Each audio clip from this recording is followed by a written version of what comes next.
Hi everyone. आज का अपना टॉपिक है स्फैग्नम। आज अपन इसके थैलेसिस स्ट्रक्चर, रिप्रोडक्शन, लाइफ साइकिल और वीडियो के एंड में कुछ एग्जाम ओरिएंटेड क्वेश्चंस लेंगे। ये वीडियो पूरा ज़रूर से देखिएगा, ये कॉम्पिटिटिव एग्जाम के लिए बहुत इंपॉर्टेंट होने वाला है। ये वीडियो हिंदी और इंग्लिश दोनों ही भाषाओं में उपलब्ध है, तो आप सेटिंग्स में जाके ऑडियो ट्रैक में जाके अपनी भाषा को चुन सकते हैं। You may choose your preferred language from settings audio track. देरी देरी करें, टॉपिक को स्टार्ट करते हैं। सबसे पहले इसकी क्लासिफिकेशन लेते हैं। तो स्फैग्नम जो है क्लास ब्रायोप्सिडा, ऑर्डर स्फैगनेस और फैमिली स्फैगनेसी को बिलोंग करता है। ब्रायोप्सिडा के मेंबर्स को अपन मॉस कहते हैं, वहीं स्फैग्नम को पीट मॉस और बॉग मॉस कहा जाता है। स्फैग्नम का जो प्लांट मटेरियल है जब डेड हो जाता है या पार्टली डिकम्पोज प्लांट मटेरियल है, वो धीरे धीरे year after year, thousands year में जो है सॉइल सरफेस के नीचे अक्यूमुलेट होने लगता है कार्बन रिच ऑर्गेनिक मैटर में, जिसे हम पीट कहते हैं, जिस वजह से हम इसे पीट मॉस कहते हैं। वहीं स्फैग्नम जो है बॉक्स या मार्सेस जो वेट हैबिटेट है, जो poorly drained acidic nutrient deficient soil है, वहीं उगता है, इस वजह से इसे हम बॉग मॉस कहते हैं। तो ये बॉग, स्वैम्प्स या अदर वेट हैबिटेट में उगता है और वहाँ ये जो है हाइड्रोजन आयंस रिलीज करता है एनवायरनमेंट में in exchange of nutrient cations, जिससे जो है एसिडिक और ऑक्सीजन डेफिशिएंट एनवायरनमेंट हो जाता है सॉइल सरफेस का, जो कि अनसुटेबल होता है फंजाई और बैक्टीरिया की ग्रोथ के लिए, जिसकी वजह से जो प्लांट मटेरियल का डिकम्पोजिशन है वो स्लो हो जाता है। अपर पार्ट जो है स्फैग्नम का वो ग्रो होता रहता है, जबकि जो उसका डेड पार्ट है या जो मिट्टी के नीचे दबा हुआ पार्ट है, वो पार्टली डिकम्पोज रह जाता है पीट के फॉर्म में, जिस वजह से हम इसे पीट मॉस कहते हैं। जो ब्रायोफाइट है उनमें डोमिनेंट प्लांट बॉडी जो होती है उसे हम गैमेटोफाइट कहते हैं। ब्रायोप्सिडा या मॉसेस के केस में स्पोर्स जब जर्मिनेट होते हैं तो ये स्पेशल स्ट्रक्चर बनाते हैं जिन्हें हम प्रोटोनीमा कहते हैं, और ये प्रोटोनीमा आगे चल के जो है लीफी गैमेटोफोर या गैमेटोफाइट में डिफरेंशिएटेड हो जाते हैं। ब्रायोप्सिडा में ये ट्रू रूट, लीफ और स्टेम में डिफरेंशिएटेड नहीं होते। गैमेटोफोर जो है या गैमेटोफाइट जो है वो डिफरेंशिएटेड होता है मेन एक्सिस और ब्रांचेस और लीव्स में। मेन एक्सिस जो है शुरुआत में सॉफ्ट होती है, बाद में स्ट्रॉन्ग और इरेक्ट हो जाती है मैच्योरिटी पे। इसकी एपेक्स पे जो है ब्रांचेस ऑफ लिमिटेड ग्रोथ पाई जाती हैं, जिन्हें हम कॉमा या कॉम्पैक्ट हेड कहते हैं। टेरेस्ट्रियल स्पीसीज में दो टाइप की ब्रांचेस देखने को मिलती हैं, पेंडेंट ब्रांचेस और डाइवर्जेंट ब्रांचेस। पेंडेंट ब्रांचेस को डीकरेंट ब्रांचेस भी कहते हैं, जो कि डाउनवर्ड या parallel to the main axis होती हैं। वहीं डाइवर्जेंट ब्रांचेस जो हैं उन्हें हम एक्सकरेंट ब्रांचेस कहते हैं, जो डायरेक्टेड होती हैं आउटवर्ड या अपवर्ड। तो इसमें कुछ इस तरीके से मेन एक्सिस और ब्रांचेस होती हैं, जिसपे अपर हेड पे तो लिमिटेड ग्रोथ ऑफ एपेक्स होती है, जिन्हें हम कॉमा कहते हैं। दो तरीके की ब्रांचेस देखने को मिलती हैं। अब अगर अपन इसका लीफी स्ट्रक्चर देखें कि इनमें लीव्स कहाँ पाई जाती है, तो मेन एक्सिस और लेटरल ब्रांचेस दोनों पे ही लीव्स पाई जाती हैं और ये स्पाइरली अरेंज होती हैं मेन एक्सिस और लेटरल ब्रांचेस पे। इनमें डंठल नहीं पाया जाता, जिस वजह से ससाइल होती हैं, माइन्यूट होती हैं और इनमें मिडरिप भी पाई नहीं जाती है। राइज़ोइड्स जो हैं वो मल्टीसेलुलर ब्रांच और ऑब्लिक सेप्टा वाले होते हैं। अगर इसका सेक्शन काट के देखें माइक्रोस्कोप के अंदर, इसको देखेंगे आप, तो मेन एक्सिस में 3 रीजन्स पाए जाते हैं, कॉर्टेक्स, प्रोजेनकाइमेटस रीजन और सिलेंडर, सेंटर सिलेंडर। तो कॉर्टेक्स जो है वो हाइलाइन सेल्स का बना हुआ होता है। कुछ स्पीसीज में जो है लेटरल ब्रांचेस में कॉर्टिकल सेल्स जो है बॉटल या रिटोर्ट शेप की हो जाती हैं, जिन्हें हम रिटोर्ट सेल्स कहते हैं, जो वाटर एक्यूमुलेट करके रखती हैं। उसके जस्ट नीचे प्रोजेनकाइमेटस रीजन होता है, जो कि मैकेनिकल सपोर्ट में हेल्प करता है और इस रीजन को हम हाइड्रोम रीजन भी कहते हैं। उसके जस्ट नीचे जो है सेंट्रल सिलेंडर पाया जाता है, जिसे हम मेडुला भी कहते हैं। अगर डायग्राम से भी देखें तो सबसे बाहर जो है एपिडर्मिस होती है, जो कि सिंगल लेयर्ड होती है। उसके जस्ट नीचे जो है मल्टी लेयर्ड स्ट्रक्चर कॉर्टेक्स पाया जाता है। कुछ स्पीसीज में जो है ये रिटोर्ट्स सेल्स में कन्वर्ट हो जाता है, जो कि वाटर एक्यूमुलेट करके रखती है। कुछ इस तरीके से ये दिखता है। इसके कॉर्टेक्स के जस्ट नीचे प्रोजेनकाइमेटस रीजन पाया जाता है, जो मैकेनिकल सपोर्ट के नीचे होता है, और उसके जस्ट नीचे सेंट्रल रीजन पाया जाता है। लीव्स की बात करें तो लीव्स जो है 2 टाइप की सेल्स की बनी हुई होती है, क्लोरेनकाइमेटस सेल्स और हाइलाइन सेल्स। क्लोरेनकाइमेटस सेल्स जो है स्मॉल लिविंग होती है। इनमें क्लोरोप्लास्ट पाया जाता है जो कि फोटोसिंथेसिस में इन्हें हेल्प करता है। वहीं हाइलाइन सेल्स जो होती हैं वो लार्ज होती हैं, डेड होती हैं और एम्प्टी होती हैं। इनमें क्लोरोप्लास्ट भी नहीं पाया जाता और प्रोटोप्लास्ट भी नहीं होता, जिस वजह से डेड होती हैं। इनकी सेल वॉल में एनुलर और स्पाइरल थिकनिंग बैंड्स देखने को मिलते हैं, स्पाइरल वॉल थिकनिंग होती है और ये वाटर एब्ज़ॉर्ब करने में मदद करता है। इसमें वाटर स्टोरेज रिजर्वायर होते हैं और वाटर कंडक्शन में भी हेल्प करता है। और नई रिसर्च में पाया गया है कि इनमें बेनिफिशियल माइक्रो ऑर्गेनिज्म भी पाए गए हैं। अगर डायग्राम से देखें, डोर्सल व्यू में देखें, तो इनकी सेल वॉल में स्पाइरल थिकनिंग बैंड्स देखने को मिलते हैं और ये 2 टाइप की सेल्स का बना हुआ होता है। छोटी जो सेल्स होती हैं उन्हें हम क्लोरोफाइलस सेल्स कहते हैं। वहीं जो बड़ी सेल्स होती हैं, जो एम्प्टी होती हैं, जिनमें प्रोटोप्लास्ट नहीं पाया जाता मैच्योरिटी पे, उन्हें हम हाइलाइन सेल्स कहते हैं। अब अगर अपन इसका वेजिटेटिव रिप्रोडक्शन की बात करें तो ये इन्वोकेशन और प्राइमरी प्रोटोनीमा के थ्रू ये वेजिटेटिवली रिप्रोड्यूस करते हैं। स्पेशल ब्रांचेस होती हैं इन्वोकेशंस जो कि एक्सेस ऑफ लीव्स या मेन एक्सेस से अराइज होती हैं। वहीं प्राइमरी प्रोटोनीमा जो है, इनमें मेरिस्मेटिक एक्टिविटी दोबारा से होने लगती है और ये बिहेव करती हैं सेकेंडरी प्रोटोनीमा की तरह और ये लीफी गैमेटोफोर को दोबारा से जन्म देती हैं। वहीं सेक्सुअल रिप्रोडक्शन की बात करें तो ये मोनोशियस और डायोशियस दोनों तरीके से इनमें स्पीसीज पाई जाती हैं। यानी मेल सेक्स ऑर्गन और फीमेल सेक्स ऑर्गन सेम थैलाई पे पाया जाएगा तो मोनोशियस और मेल और फीमेल दोनों अलग-अलग थैलाई पे पाए जाएंगे तो डाइशियस।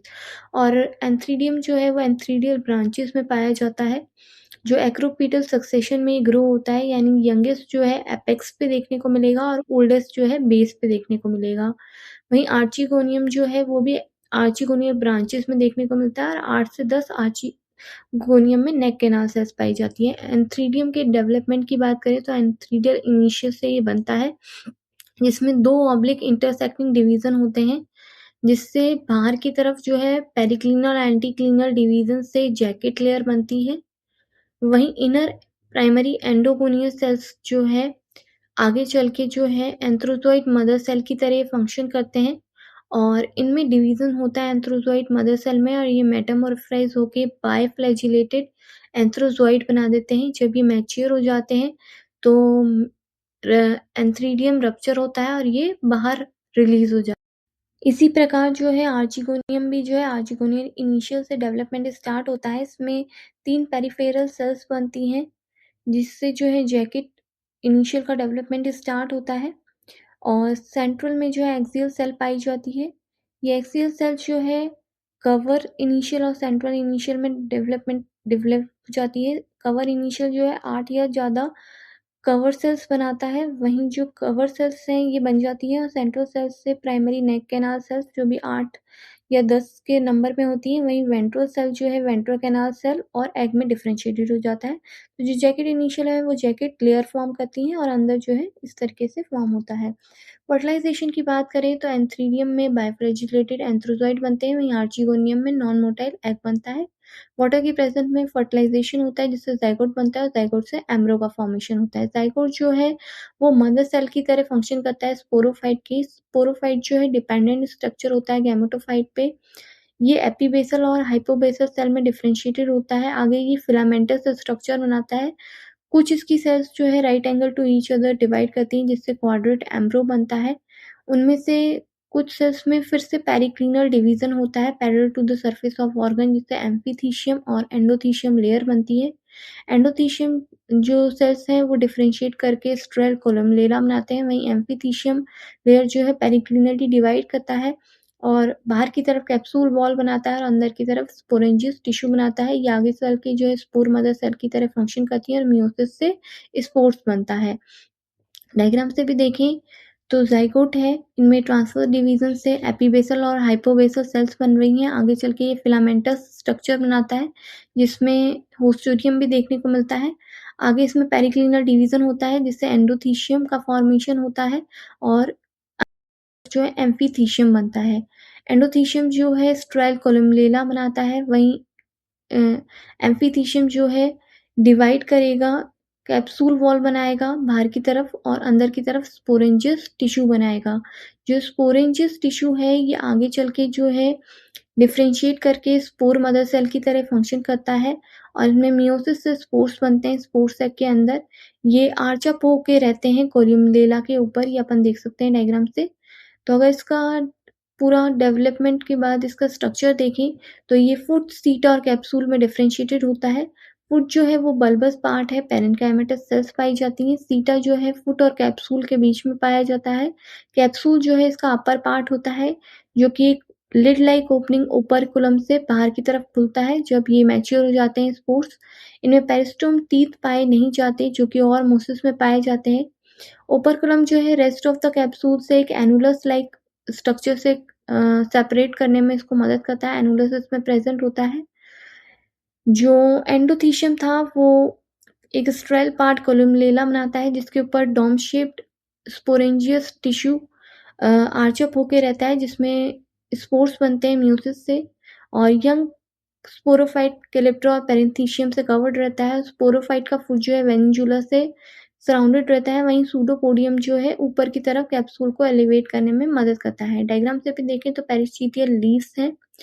सूडोपोडियम पाया जाता है जो कि कैप्सूल को ऊपर मदद करता है बढ़ने में और ओपर्कुलम पाया जाता है जो कि इसकी लिड लाइक ओपनिंग के रूप में पैदा होता है और ये ओपर्कुलम पाया जाता है। अगर इसका सेक्शन काट के देखें तो सबसे नीचे जो है सूडोपोडियम है, उसके जस्ट ऊपर जो है फुट के सराउंडेड वेनिजुला है, फुट के ऊपर सीटा है और सीटा के ऊपर कैप्सूल है।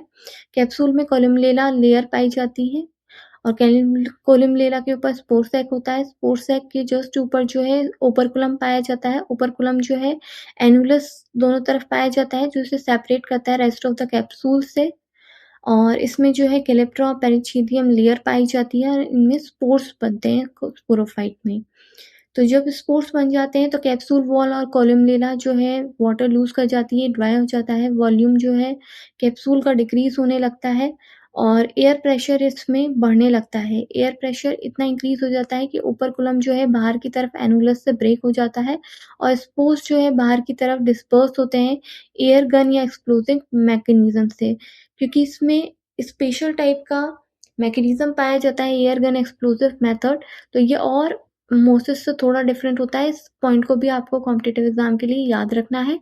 इकोनॉमिक इम्पोर्टेंस की बात करें तो ये जो है डेड जो स्फैग्नम प्लांट मटेरियल है ये एक्यूमुलेट होता जाता है सॉइल के नीचे, वाटर लॉक्ड कंडीशंस में ये उगते हैं और ये जो है ईयर आफ्टर ईयर पीट बनाते हैं जो कि सोर्स ऑफ फ्यूल के रूप में काम में आता है। हॉर्टिकल्चर में ये ग्रोइंग मीडियम के रूप में काम में आता है, सॉइल की फर्टिलिटी को इम्प्रूव करता है, पैकेजिंग मटेरियल में काम में आता है, live plant tumours, bulb, seedlings को ट्रांसपोर्ट करने में ये हेल्प करता है। वहीं ये एब्सॉर्बेंट मटेरियल के रूप में भी काम में आता है। इसकी वाटर होल्डिंग कैपेसिटी और एंटीसेप्टिक प्रॉपर्टीज़ होती हैं जिसकी वजह से ये एब्सॉर्बेंट, बैंडेज और सर्जिकल ड्रेसिंग्स में ये काम में आता है। तो इसकी कुछ इस तरीके से इकोनॉमिक इम्पोर्टेंस हो जाती है। अब कुछ एग्जाम ओरिएंटेड एमसीक्यूज ले लेते हैं। तो स्फैग्नम जो है उसको कॉमनली पीट मॉस कहते हैं। वहीं लीव्स ऑफ स्फैग्नम में 2 टाइप की सेल्स पाई जाती हैं, अपन ने पढ़ा ही था, क्लोरोफाइलस सेल्स और हाइलाइन सेल्स। नेक्स्ट क्वेश्चन है which of the following incorrect about capsule of sphagnum. तो इसमें जो है लिड लाइक ओपनिंग ओपर्कुलम पाया जाता है बाहर की तरफ और इसमें पेरिस्टोम टीथ पाए नहीं जाते, ये अपने को याद रखना है। ओपर्कुलम जो है रेस्ट ऑफ द कैप्सूल से जो है एनुलस से सेपरेट होता है और इनमें स्ट्राइल लेयर पाई जाती है कोलुमेला जिसके ऊपर स्पोरेंजियस टिश्यू पाया जाता है जिसमें स्पोर्स पाए जाते हैं। तो पेरिस्टोम टीथ इसका गलत ऑप्शन हो जाता है। फिर है which of the following is correct about protonema. तो first stage of gametophyte formed after spore germination जो है प्रोटोनीमा होता है। फिर नेक्स्ट क्वेश्चन है which structure surround the foot of the sporophyte, तो वेनिजुला। फिर नेक्स्ट क्वेश्चन है the spore dispersal mechanism in sphagnum is known as, तो एयर गन एक्सप्लोसिव मैकेनिज्म होता है। इस वीडियो के एंड में आपको ब्रायोफाइटा का प्लेलिस्ट मिल जाएगा, तो आप सभी वीडियोस को कंपेयर करते हुए पढ़िए। मिलते हैं नेक्स्ट सैटरडे को नए वीडियो के साथ। Thank you for watching.